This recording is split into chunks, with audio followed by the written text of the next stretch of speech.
మన్యం జిల్లా కొమరడ మండల కేంద్రంలో మేడే సందర్భంగా ఈరోజు జెండావిష్కరణ ర్యాలీ జరిగింది.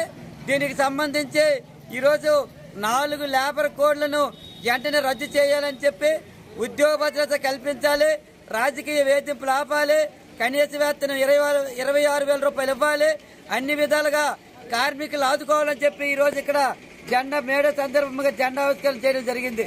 దీనికి సంబంధించి ఈరోజు కార్మికులు, ఉద్యోగులు తమ హక్కుల కోసం అన్ని వేళ రాజ్యాంగ పరంగా తమ హక్కుల కోసం పోరాటం చేసిన నేపథ్యంలో కేంద్ర రాష్ట్ర ప్రభుత్వాలు ఈరోజు రాజ్యాంగ విరుద్ధంగా చట్టాలను తెచ్చి ఈరోజు కార్మికుల జీవితాలతో ఆడుకునే పరిస్థితి ఉంది. 48 కార్మిక సంఘాలను 4 లేబర్ కోడ్లుగా చేసి ఈరోజు కార్మికుల జీవితాలతో ఆడుకోవడం తగదని చెప్పి తెలియజేస్తున్నాం.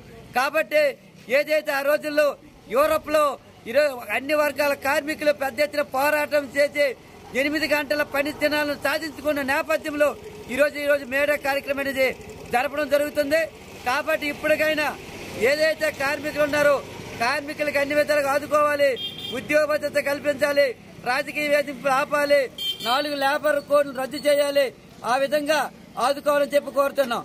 ఉపాధి హామీ కూలీలకి 200 రోజులు సంవత్సరం పని కల్పించి రోజుకు 600 రూపాయలు పని కల్పించాలి, ఒక్కపూట పని కల్పించి అన్ని విధాలుగా సౌకర్యాలు కల్పించాలని కోరుతున్నాం.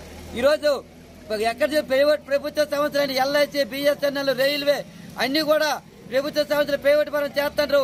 ఇది చాలా అన్యాయం తెలియజేస్తున్నాం. ఇలాంటి సందర్భంలో కార్మికుల హక్కుల కోసం కార్మికుల చట్టాలను అమలు చేసే విధంగా ఈ పోరాటం జరుగుతుంది. కాబట్టి ఇలాంటి సందర్భంలో మే 20వ తేదీకి కానీ సమస్యల పరిష్కారం చేయకపోతే మే 20వ తేదీన దేశవ్యాప్తంగా సమ్మె జరుగుతుంది. కాబట్టి పెద్ద ఎత్తున కార్మికులు పాల్గొని కార్మికులు, రైతులు, వ్యవసాయ కూలీలు అందరూ పాల్గొని జయప్రదం చేయాలని చెప్పి ఈ సందర్భంగా కార్మికులకు కోరుతున్నాం.